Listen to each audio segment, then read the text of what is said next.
तो आप देख रहे हैं डॉक्टर विपिन कुमार को। और अगर आप नए हैं तो आप मेरे चैनल को सब्सक्राइब कीजिए। आप हमें मेरे टेलीग्राम पर फॉलो कर सकते हैं, आप मुझे फेसबुक पर फॉलो कर सकते हैं। तो आज का जो टॉपिक हम डिस्कस करेंगे इस बुक से वो है मेजरमेंट ऑफ ह्यूमिडिटी। तो कैसे मेजर कर सकते हो ह्यूमिडिटी को?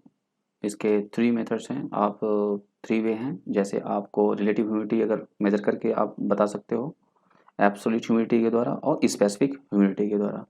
First of all, we have to understand what is humidity. Humidity means water vapor content of the atmosphere.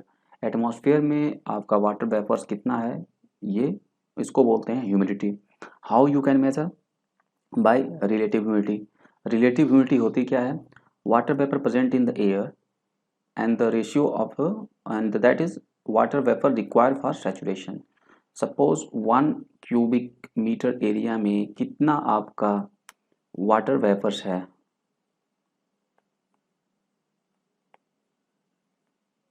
और कितना रिक्वायर्ड है फॉर 100% इसको सैचुरेट करने के लिए। मान लीजिए इस 1 क्यूबिक मीटर एरिया है और इसकी टोटल कैपेसिटी है, मान के चलिए कि 80 ग्राम की इसकी टोटल कैपेसिटी है। 1 क्यूबिक मीटर एरिया में कितना 100% सैचुरेशन के लिए 80 ग्राम एयर चाहिए, वाटर वेपर चाहिए। और इस टाइम पे प्रेजेंट टाइम पे है कितना आपका 20 ग्राम इसमें मान लीजिए। तो कितना और चाहिए आपका 20 डिवाइडेड बाई जो रिक्वायर्ड है वो कितना है 60, देन 100 से मल्टीप्लाई कर दीजिए तो 0 0 एंड 3 10 3.33। तो आपका देखोगे ये 33.3% आपका क्या है RH है इसमें। इसकी जो रिलेटिव ह्यूमिडिटी है कितनी है वो 33.3%। अब हम बात करेंगे एब्सोल्यूट ह्यूमिडिटी की। एब्सोल्यूट ह्यूमिडिटी होती क्या है? This is the gram of the water vapour present in a cubic metre जो है वॉल्यूम में आपका कितना ग्राम जो है आपका वाटर वेपर है, that is represented as a absolute humidity. Specific humidity it means that gram of the water vapours present in kg of air per kg of air and that is called specific humidity. अब यहाँ पर जो है form of precipitation, precipitation के क्या क्या form होते हैं तो आप देखोगे precipitation means any liquid form और in solid form when it is fall from the atmosphere to ground, so it is actually called precipitation. And different type of precipitation होते हैं, जैसे आपका रेन है, ड्रिजल है, स्नो है, due है, Frost है, फॉग है, मिस्ट है। ये सब क्या है आपके एक टाइप्स हैं प्रेसिपिटेशन के। आप रेन का प्रोनाउंस करते हो जब उसका ड्रॉप का जो डायमीटर है वो कितना होना चाहिए आपका 0.5 to 6 mm, so we pronounce it as a rain. आप देख सकते हो कि ये रेन इस तरह से जब इसके ड्रॉप साइज बड़े होते हैं means it is up to 6 mm, so we use to call as a rain. After that आप देख सकते हो ड्रिजल। ड्रिजल क्या है कि आपका when this droplet size are very small 0.5 mm से लो होता है तो उस कंडीशन में क्या बोलते हैं ड्रिजल बोलते हैं। उसके बाद आपका स्नो है। Snow means ice crystal resulting from sublimation. Ice के क्रिस्टल्स आपके फॉर्म हो जाएंगे, उसको बोलते हैं स्नो।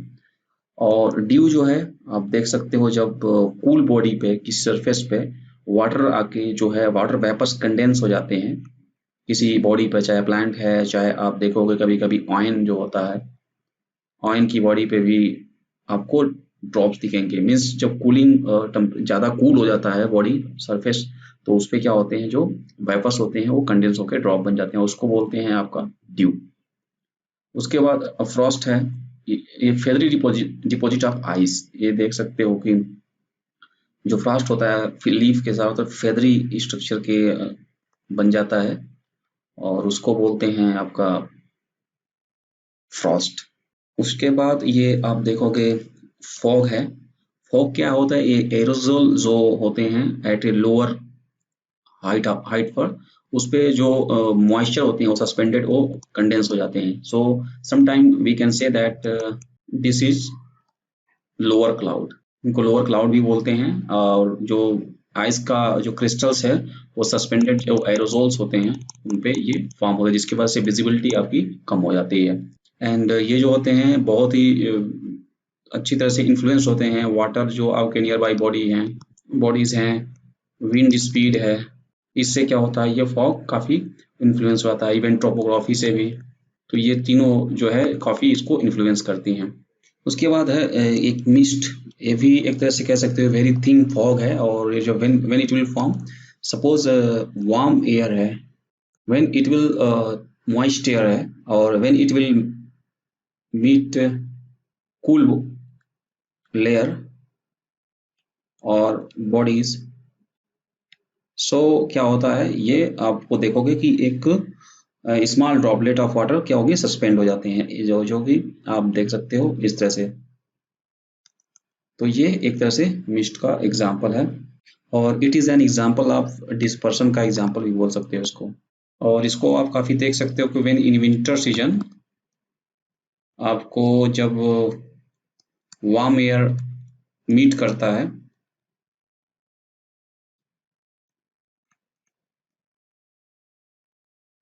तो ये मिस्ट जो है फॉर्म हो जाती है। उसके बाद वेपर है, vapour is the atmospheric constituent only about 0.001% जो होता है, जो एटमॉस्फेयर में वेपर्स है, that's constitute only about 0.001% of the total global water का।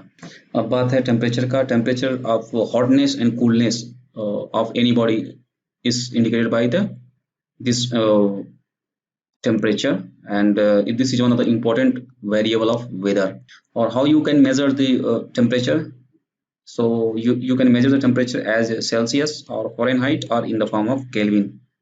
So SI unit for the temperature is degree Celsius, जो SI unit है, and the melting and boiling point of water are 0 or 100 degree centigrade respectively. This is and suppose if you are having the some value in the Fahrenheit, so with the help of this formula you can calculate the degree centigrade. So here you have to simply put the value of Fahrenheit, so this is the formula. Through that you can calculate the degree centigrade, and after that is the Fahrenheit. In Fahrenheit scale, the melting and boiling point of water is are 32 Fahrenheit and 212 Fahrenheit. And for calculating the Fahrenheit, suppose you are having the value in degree centigrade, simply you have to put here and then under the bracket 9 by 5 plus 32. So you will get the value in Fahrenheit. So through this formula, you can calculate the value in convert the value in Fahrenheit from degree centigrade. Kelvin, this is the absolute temperature that is measured in Kelvin unit, and when there is no activity of molecules of substance, then it is said to be 0 Kelvin. And if you compare the melting point of the water in Kelvin scale, so it is 273 Kelvin. At that the melting of water will happen, and steam point is 373 Kelvin, means 373 Kelvin पर ये क्या है आपका boil करने लगेगा. So this is the all about the temperature. So it is a one of the most important variable, and it is through that you can indicate the hotness and coolness of any body by temperature, and you can measure it through Celsius as a Fahrenheit scale or Kelvin scale, and all these are the formula are given. Through that you can convert the value from degree centigrade to Fahrenheit to degree centigrade. And for the suppose you are having the value in the degree centigrade, so you want to calculate in the Kelvin, so through this formula simply you have to add 273, so you will get the value of in the Kelvin. After that through which instrument you can measure the temperature, तो यहाँ पर देख रहे होगे आपको maximum thermometer, minimum thermometer, soil thermometer and thermocouple. Through that different instrument you can measure the different temperature. So maximum thermometer से क्या आप measure कर सकते हो, highest temperature attained during the day. If suppose you want to calculate the highest degree temperature of the day, so maximum thermometer will indicate, and it consists of hollow glass tube filled with the mercury. याद रखिएगा जो maximum thermometer होता है उसमें जो liquid fill होती है वो mercury होती है, and minimum thermometer it is used to measure the lowest temperature of a day, and it glass consists of alcohol in the bulb. And so here you can see this is the maximum and minimum thermometer. Here the red is the alcohol and this is the blackish is the mercury. So what happens, suppose when the temperature fall, जब temperature fall होता है तो alcohol inside the tube क्या होता है, contract करता है, shrink कर जाता है, and that pull the metal along with the left hand thermometer. So आप देखोगे कि जब ये कॉन्ट्रैक्ट करेगा, ये श्रिंक करेगा, तो यहाँ जो ये मेटल है ये इसको खींच लेता है। तो अगेन अगर सपोज टेम्परेचर राइज करता है एंड द अल्कोहल एक्सपेंड करेगा, then again it will expand, again metal is left behind and so it is always show the lowest minimum temperature recording that day। लेकिन ये वहीं पर leave हो जाएगा, जो मेटल्स जो होता है वहीं लीव हो जाएगा, तो ये क्या होगा, आपका मिनिमम टेम्परेचर रिकॉर्ड करेगा। आप राइट बल्ब में देखोगे व्हेन द टेम्परेचर राइजेस, तो अल्कोहल क्या करेगा, ये फिर एक्सपेंड करेगा, तो इसको क्या करेगा, ये पुश करेगा, push the mercury inside the thermometer up the right hand side. तो आप देखोगे ये इसको पुश कर रहा है। So what will happen, metal index move with it, तो ये मेटल जो है ये मूव करेगा indices. And again if the temperature fall, again the alcohol contract करेगा, but the metal index stay where it is, so it always show the highest maximum temperature recorded during that day. तो ये जो होता है, एक बार जब push होके यहाँ पर फिक्स हो गया, देन अगेन अगर अल्कोहल कॉन्ट्रैक्ट करेगा, श्रिंक करेगा, but it will remain there, so वो आपका इंडिकेट करेगा maximum temperature that recorded during the day. उसके बाद सॉइल थर्मोमीटर है, it is a mercury thermometer with bend at a bulb end. जो बल्ब का एंड होता है वो थोड़ा बेंड होता है और उसमें मर्करी होता है। उसके बाद एक थर्मोकपल्स होता है, these are used for measuring the soil temperature and these are two types, thermoelectric and resistance, दो तरह का होता है थर्मोकपल्स।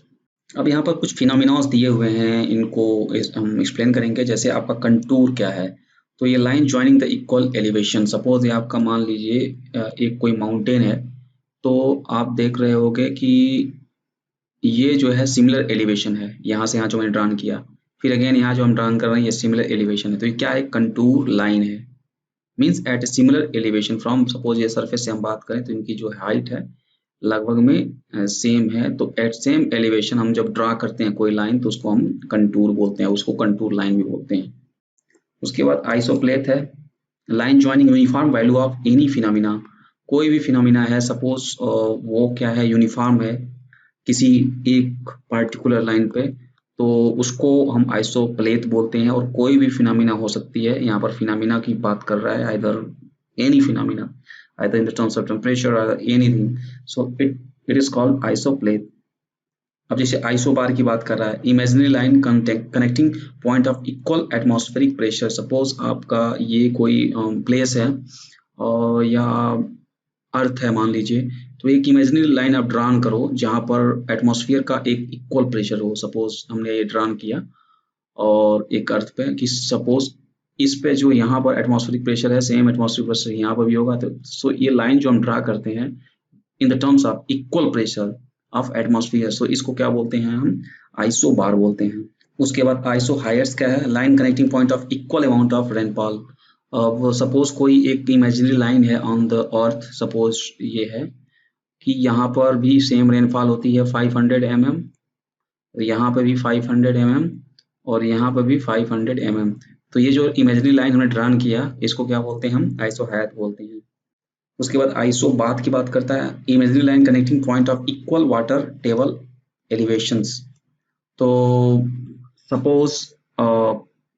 सपोज हमने कोई एक इमेजिनरी लाइन ड्रॉ किया कहीं पे जहां पर 50 फीट पे वाटर है, सपोज यहाँ पे 50 फीट पे है, यहाँ पे भी 50 फीट पे है और यहाँ पे भी और यहाँ पे भी, तो ये जो हम लाइन ड्रान करेंगे इसको हम बोलते हैं आइसो बाथ्स।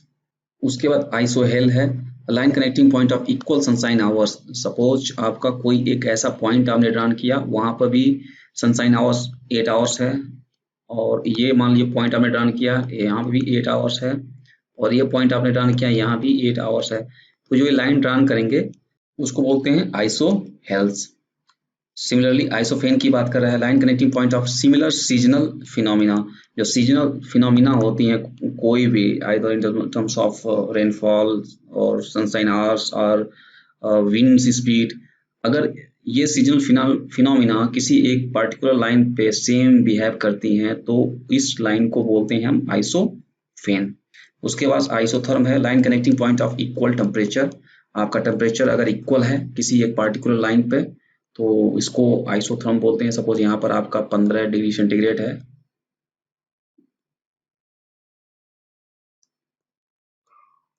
15 डिग्री सेंटीग्रेड है, यहाँ भी 15 डिग्री सेंटीग्रेड है और यहाँ भी 15 डिग्री सेंटीग्रेड है, तो इस लाइन को क्या बोलोगे आप? आइसोथर्म बोलोगे। So after that is the isotope, and this is element having, sorry, this is not equal, unequal, यहाँ गलत दिया है, not similar, having different neutron, so that's called isotope. So if I am giving the example of the isotope, so here the hydrogen having the three variant. One is the protium, then other is deuterium, and this one is a tritium. This is three variant of hydrogen. So this is the atomic mass. So you can see, so identity of this hydrogen is depend on the atomic number. So you can see here, this is the having the same. So if you want to calculate the neutrons, so you can see here, if you detect this atomic from atomic mass to atomic number, so you will get here the 0. So neutron is here 0, here is 1, and here is 2. So you can see here, this the neutron is bearing of the these three different variant of the hydrogen. So this is actually the isotope. उसके बाद आइसोपल्वियल जो है, this is line equal joining the equal depth of the rainfall. Suppose कोई line है आप draw करते हो जहां पर same depth of the rainfall happen. Suppose here also 50 mm rainfall happen, here also 50 mm rainfall happen, and here also 50 mm rainfall happen. So if you draw this line, this is also called isopluvial line. Isotech, this is line connecting point of the equal wind velocity. Suppose some line you are drawing that are having the same wind speed, so you can say that this is isotech. उसके बाद isotech line connecting point of the constant moisture content. If you are talking the same line, if you are drawing having the equal moisture content, so you can say that is the isotherm. Then isodemic, this is the line joining equal joining the place of similar disease severity. Suppose some of the places those are having a similar disease severity, these are different stresses, so the line you joined here, so this is called actually the isodemic. Then after that isocline hai, this is the, in the terms of the economics they are talking, a curve connecting the least cost combination of input for all output. So what output if you are getting after applying the any input, so you will get some a line, and that may be either straight or sometime it may be the curvilinear. So it is depend on if it is a homogeneous production function, so it will be a straight line, or homogeneous, in the case of homogeneous, so it will be straight line, and non-homogeneous it will be curvilinear. So it is the point where the least cost combination, आपका जो cost का combination होगा वो least होगा for all the input, for all output के लिए. So उम्मीद करता हूँ कि ये different terms I tried my best to explain you all and you enjoyed it. And if you have any query regarding this my explanation, you are the most welcome. You can comment in the comment box, and you like this video and share with your friends so that they will also like to know about this.